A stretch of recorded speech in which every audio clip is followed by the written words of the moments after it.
নমস্কার বন্ধুরা, welcome to cooking with ইচ্ছে। আপনারা জানেন এখন আমি দিওয়ালির জন্য, অনেকেই জানেন যে আমি আমাদের পুরুলিয়াতে রয়েছি। আজকে আমি বানাবো ছট পূজা স্পেশাল ঠেকুয়া। চলুন তাহলে রেসিপিটা আমার সাথে দেখে নেবেন। সুন্দরী পুরুলিয়ার ছোট্ট এই গ্রামটাই আমার জন্মভূমি। আপনাদের সাথে ছোট্ট এই ক্লিপিংটাতে আমি এটাই একটু শেয়ার করলাম। তো আমরা মা মেয়েতে লেগে পড়েছি আজকে ঠেকুয়া বানাতে। ঠেকুয়াগুলো দেখছেন কি সুন্দর পারফেক্ট তৈরি হয়েছে। আশা রাখি আপনাদের ভালো লাগবে। যদি আমার রেসিপিটা ভালো লাগে তাহলে প্লিজ একটা লাইক করতে ভুলবেন না। কমেন্ট করে জানাবেন যে রেসিপিটা কেমন লাগলো। আর আমার নতুন বন্ধু হলে চ্যানেলটিকে সাবস্ক্রাইব করে প্লিজ আমার পাশে থাকতে ভুলবেন না। জানেন নোটিফিকেশনটাকেও অন করে দেবেন, তাহলে আমার যে কোনো রেসিপি সবচেয়ে প্রথমে পৌঁছে যাবে শুধুমাত্র আপনার আর শুধু আপনার কাছে। পুরনো বন্ধুদের অনেক ধন্যবাদ জানিয়ে আমি আজকে রেসিপি শুরু করছি। এটা আমি কাঠের উনুনে বানাচ্ছি। এখানে আমি হাফ কাপ জলের মধ্যে 500 গ্রাম গুড় দিলাম। গুড়টাকে ফোটানো দরকার নেই, জাস্ট একটু গলিয়ে নিতে হবে, যেন কোনো রকম গুড়ের মধ্যে আমাদের দানা না থাকে, সেটাকে একটু লক্ষ্য রাখতে হবে। আমার এই ভিডিওর মধ্যে অনেক ন্যাচারাল সাউন্ড এসছে, সেগুলো আমি ইচ্ছে করে রেখেছি।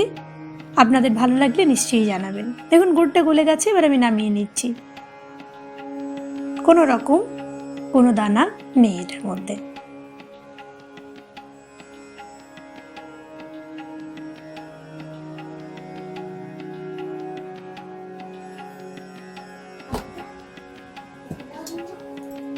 এটার মধ্যে আমি এরকম অর্ধেক বাটি সুজি দিয়েছি। এটাতে ঠেকুয়াটা আমাদের যে শক্ত শক্ত ভাবটা আসে না, এটা খুব ভালো আসবে। এটা গুড়ের মধ্যে আমি এরকম ভাবে একটু মিলিয়ে দিচ্ছি। এই গুড়টাকে এবার আমি একটু ঠান্ডা করে নেব, যতক্ষণে 10 মিনিটের মতো। এখন আমি 5 বাটি আটা নেব। ঠেকুয়া আপনারও যদি প্রিয় হয়, একদিন এইভাবে বানিয়ে দেখুন, দারুণ লাগবে, গ্যারেন্টি।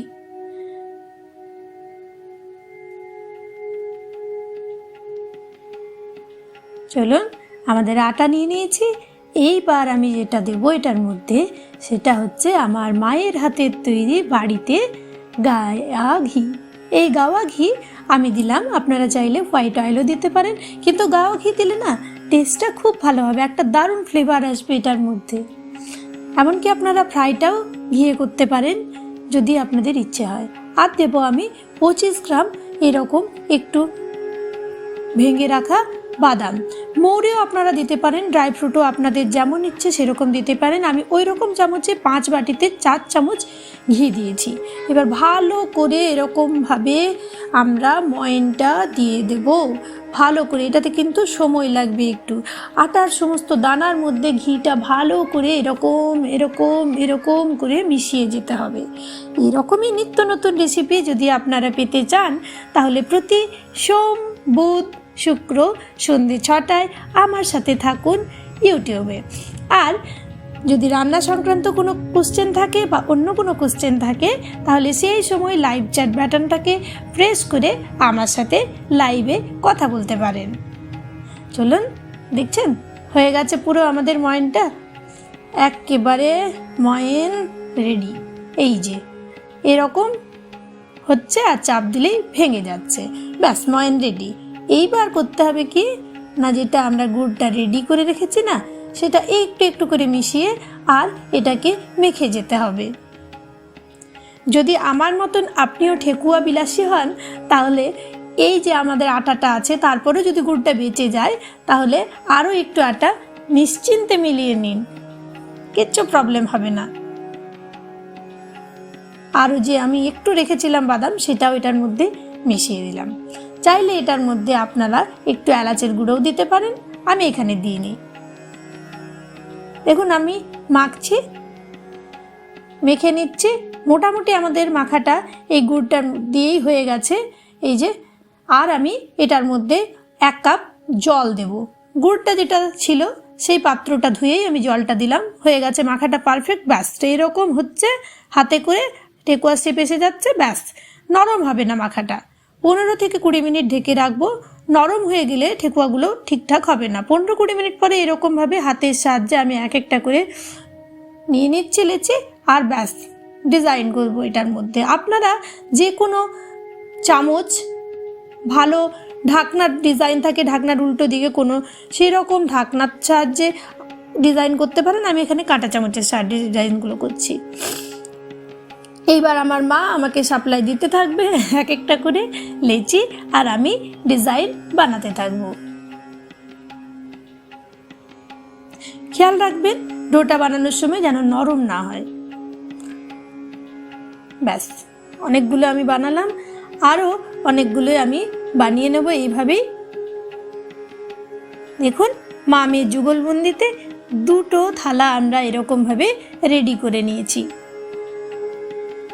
এইবার উনুনটাকে আমি জ্বালিয়ে তেলটাকে গরম করে নেব। তেলটা খুব একটা গরম করবেন না, জাস্ট গরম হবে, ব্যাস ঠেকুয়াগুলো ছেড়ে দিতে হবে। তেল বেশি গরম হয়ে গেলে ঠেকুয়াগুলো আমাদের পুড়ে যাবে, আর ভেতর থেকে ঠেকুয়াগুলো ঠিকঠাক তৈরি হবে না।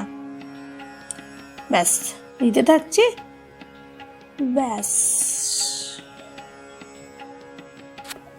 তেলে আমি ছেড়ে দিয়েছি ঠেকুয়াগুলো। যতগুলো ধরবে ততগুলোই ছাড়তে হবে, বেশি এক গাদা দিলে হবে না। আর 1-1.5 মিনিট কিচ্ছু করা যাবে না। এখন আমাদের ঠেকুয়াগুলোকে 1-1.5 মিনিট ভালো করে এগুলোকে ফ্রাই হতে দিতে হবে। তারপর আমরা এগুলোকে একটু উল্টে নেব। আর আঁচটা আমাদের একেবারে লো রয়েছে। আপনারা যদি গ্যাসে বানান তাহলে লো ফ্লেমে বানাবেন। আমি এখানে উনুনে বানাচ্ছি, আঁচটা একেবারে কম রয়েছে। হয়ে গেছে আমাদের ঠেকুয়াগুলো, খুব সুন্দর পারফেক্ট, একেবারে পারফেক্ট কালারগুলো হয়েছে না? এর চেয়ে বেশি কালার ধরানোর দরকার নেই। একটু নরম মনে হচ্ছে, কোনো প্রবলেম নেই, ঠান্ডা হলেই এগুলো একেবারে পারফেক্ট হয়ে যাবে। দেখুন, আমি তেল থেকে এগুলো তুলে নিচ্ছি। এই সেমভাবে আমি আরও বাকি ঠেকুয়াগুলোও ফ্রাই করে নেব। তাহলে দেখলেন তো কত সহজে আজকের রেসিপি তৈরি হয়ে গেল। এবার দেখুন, ঠান্ডা হওয়ার পর এই যে ভেঙে দেখিয়ে দিচ্ছি। শুধু দেখাবো না, খেয়েও দেখি, চলুন।